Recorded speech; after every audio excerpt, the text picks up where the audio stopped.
Good morning class. मैं धरा श्रीवास्तव, आपकी इंग्लिश टीचर। बच्चों, हम लोगों ने क्राइंग चैप्टर कंप्लीट कर लिया था। आज हम एक नया चैप्टर स्टार्ट करेंगे जिसका नाम है Elder brother. My elder brother. My means मेरा, एल्डर मीन्स बड़ा, ब्रदर मतलब भाई, मेरा बड़ा भाई।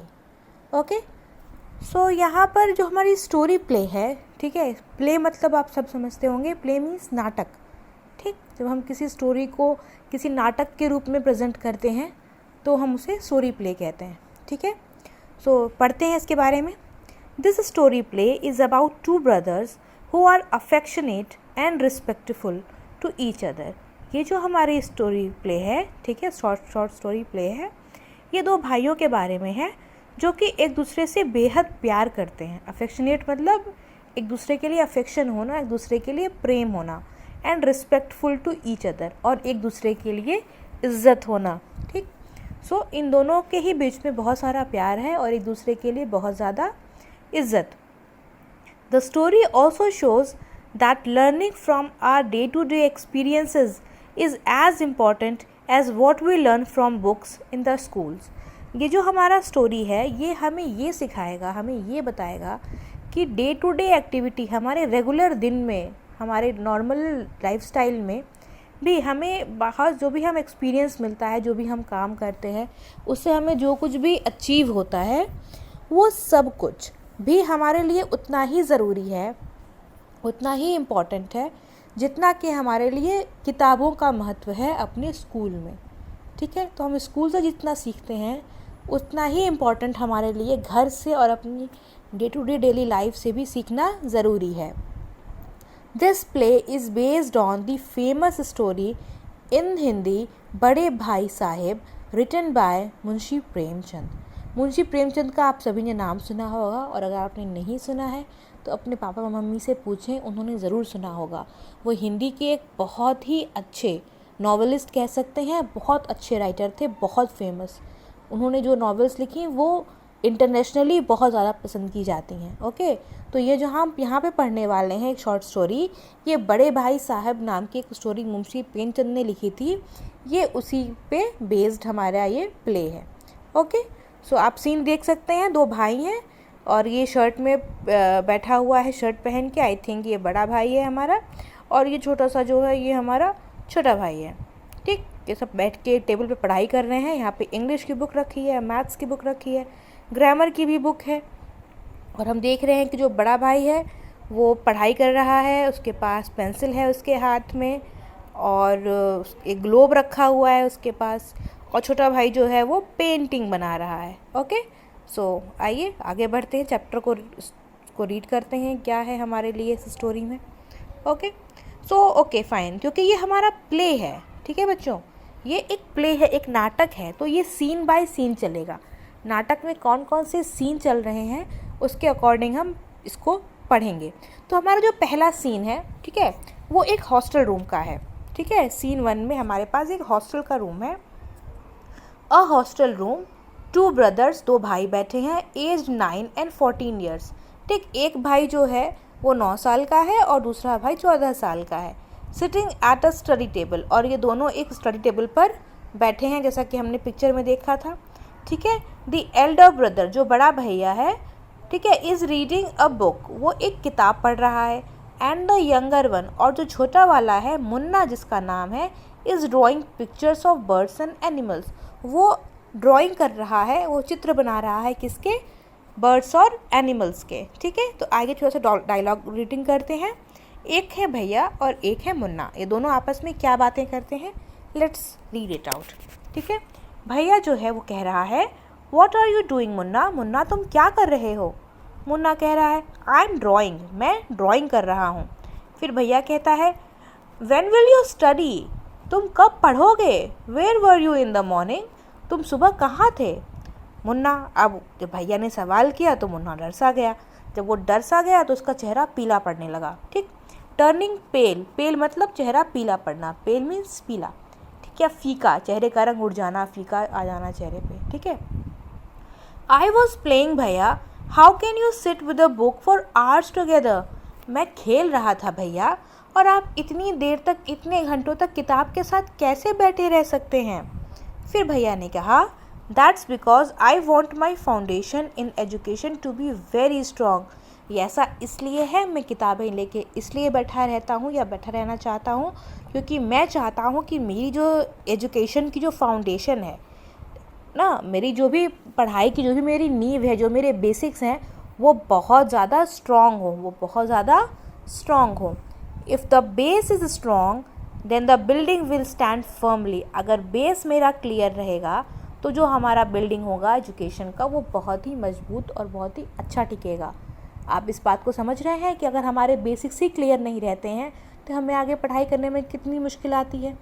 अगर आपको ABCD ही नहीं आती है तो आप वर्ड्स कैसे रीड करेंगे, और अगर आप वर्ड्स रीड नहीं करेंगे तो आप सेंटेंस कैसे पढ़ेंगे, और सेंटेंस नहीं पढ़ पाएंगे तो हम ये स्टोरी कैसे पढ़ रहे होते।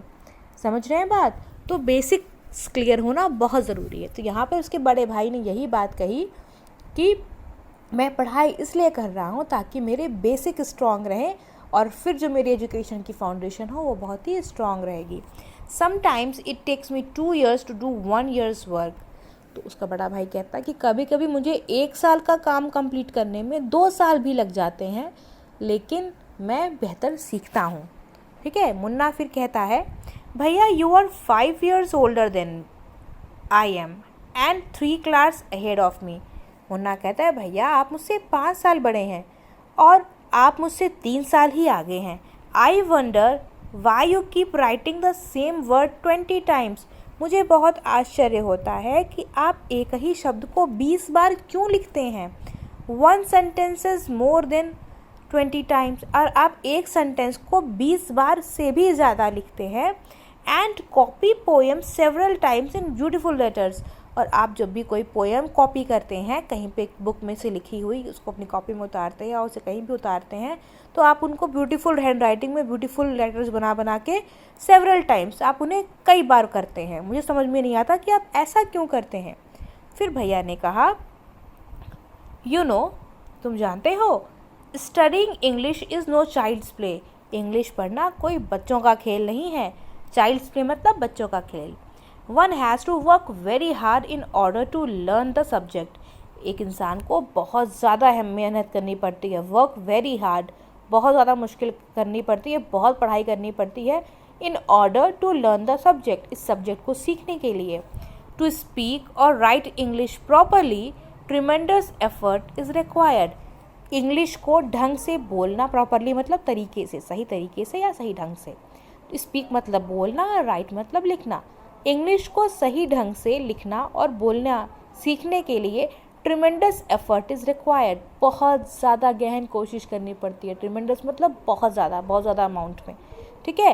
ट्रिमेंडस एफर्ट मतलब कोशिश, रिक्वायर्ड मतलब ज़रूरत होती है। तो इंग्लिश को सही तरह से सीखने पढ़ने के लिए हमें बहुत ज़्यादा मेहनत करने की कोशिश होती है। But the moment you get a chance you run to the field, play marbles and fly paper kites. पर जब भी तुम्हें समय मिलता है तो तुम मैदान की तरफ दौड़ जाते हो। प्ले मार्बल्स, तुम पत्थरों से खेलते हो। एंड फ्लाई पेपर काइट्स, और कागज़ की पतंगे उड़ाते हो। या फिर और sit idling away with friends for fun, या दोस्तों के साथ ऐसे ही बैठ करके अपना तुम मस्ती के लिए, फन मतलब मस्ती के लिए, दोस्तों के साथ बैठ करके तुम टाइम पास करते रहते हो। आइडलिंग मतलब खाली बैठ करके टाइम पास करना। Can't you sit down and study, क्या तुम बैठ के पढ़ नहीं सकते? ऐसा उसके भाई ने उसे समझाया या बोला। ठीक है। अब देखते हैं मुन्ना क्या कहता है। मुन्ना कहता है, ओ भैया, there is a big mela in the village today, can should we go. फिर वो मुन्ना कहता है उसकी बात को टालने के लिए कि अरे भैया, देयर इज़ अ बिग मेला, एक बहुत बड़ा मेला लगा है हमारे गाँव में, शुड वी गो, क्या हमें चलना चाहिए? फिर उसके भैया क्या कहते हैं? उसके भैया कहते हैं, have you ever seen me going to a fair or going to watch a cricket or hockey match. क्या तुमने मुझे कभी देखा है किसी मेले में जाते, या कभी तुमने देखा है कि मैं कोई हॉकी या कोई क्रिकेट मैच देख रहा हूँ? I don't go near them, मैं तो उनके पास भी नहीं जाता। I prefer to study a book, मैं एक किताब पढ़ना बेहतर समझता हूँ, पसंद करता हूँ। I don't mind repeating a class for more than 2 years, मैं एक ही क्लास में एक से ज़्यादा या 2 से ज़्यादा वर्ष पढ़ने में कोई बुराई नहीं समझता। अगर मुझे एक ही क्लास 2-2 3-3 बार पढ़ा दी जाए तो भी मैं पढ़ लेता हूँ। But you might stay in the same class all your life, पर शायद तुम एक ही कक्षा में, एक ही क्लास में थ्रू आउट योर लाइफ, पूरी अपनी लाइफ बिता दोगे अगर तुम पढ़ोगे नहीं। Do you expect to pass if you waste your time playing all the time, क्या तुम्हें इस बात की उम्मीद है कि तुम पूरा जो तुम कर रहे हो, पूरा टाइम पास करते हो, दिन भर खेलते रहते हो, तुम ऐसे पास हो सकोगे? You are simply wasting father's hard earned money, तुम तो चुपचाप से तुम तो सारा पैसा पापा ने जो इतनी मेहनत से कमाया है, तुम तो उसे सरासर वेस्ट कर रहे हो, तुम उसे पूरा वेस्ट कर रहे हो। फिर इसके बाद देखिए, Munna starts crying on being scolded, फिर मुन्ना को भाई से डांट पड़ने लगी तो मुन्ना तो रोने लगा। स्कोल्ड मतलब डांट पड़ना, ठीक है, एंड क्राइंग मीन्स रोना। एंड सॉबिंग मतलब सुबुक के रोना, जैसे कि नहीं रोने पे आवाज़ आती है ऐसे आती है, तो वैसे ही रोने की आवाज़ उससे आने लगी।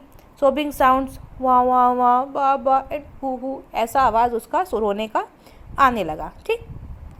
फिर देखिए मुन्ना क्या कहता है, मुन्ना कहता है भैया I feel like running away and going back home, भैया मुझे तो घर जाने का मन कर रहा है, मुझे मन कर रहा है कि मैं भाग जाऊँ और अपने घर चले जाऊँ।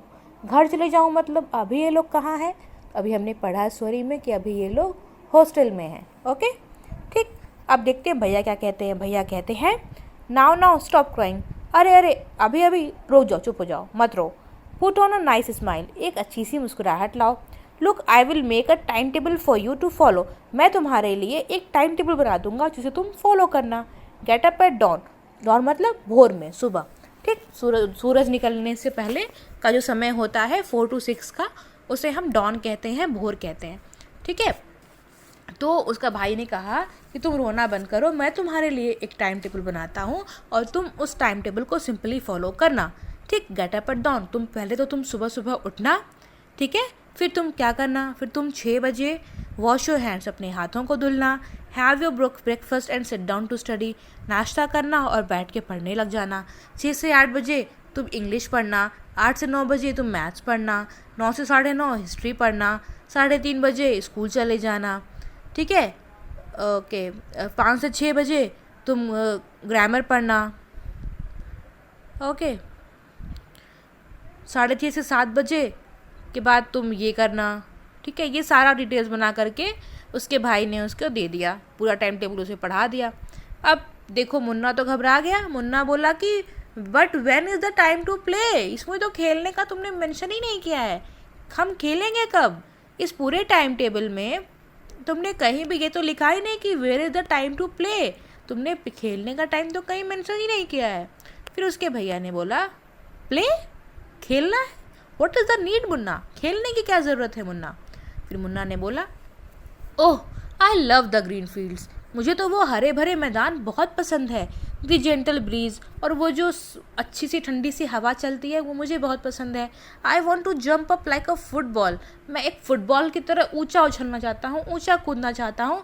आई like the touch and go of हुतुतुतु, sounds of the kabaddi, kabaddi में जो हम हुतुतुतु का साउंड निकालते हैं, छू के एक दूसरे को भागते हैं।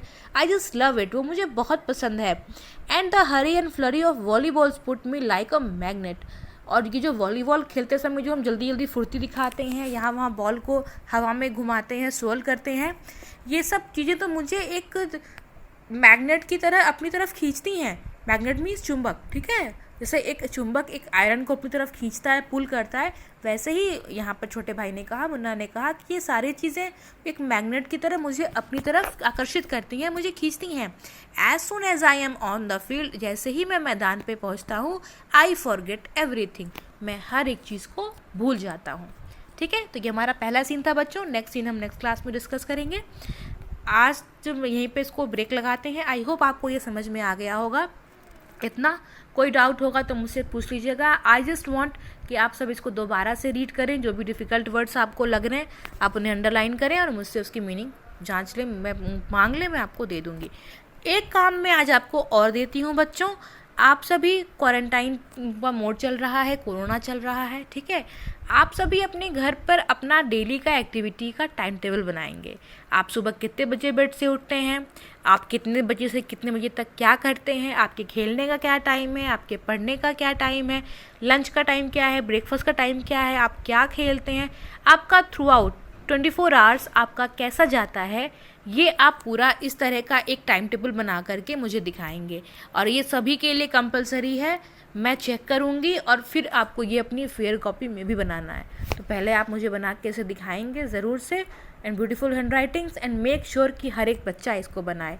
टाइम टेबल बनाना बहुत अच्छा होता है बच्चों, लाइफ बहुत ही सिस्टमेटिक हो जाती है टाइम टेबल की वजह से। आप चाहें तो अपने पेरेंट्स की हेल्प ले सकते हैं, अदरवाइज़ ये सामने आपके एग्जाम्पल दे ही रखा है। एक तरफ आप टाइम लिखेंगे, एक तरफ आप शेड्यूल लिखेंगे। शेड्यूल मतलब क्या टाइम क्या करना है, ठीक है। फिर आप इसे टाइम का लिख करके, सपोज आप 6 बजे उठे तो आपने मेंशन कर दिया इधर टाइम, और फिर इधर लिखा कि आपने क्या किया, ठीक।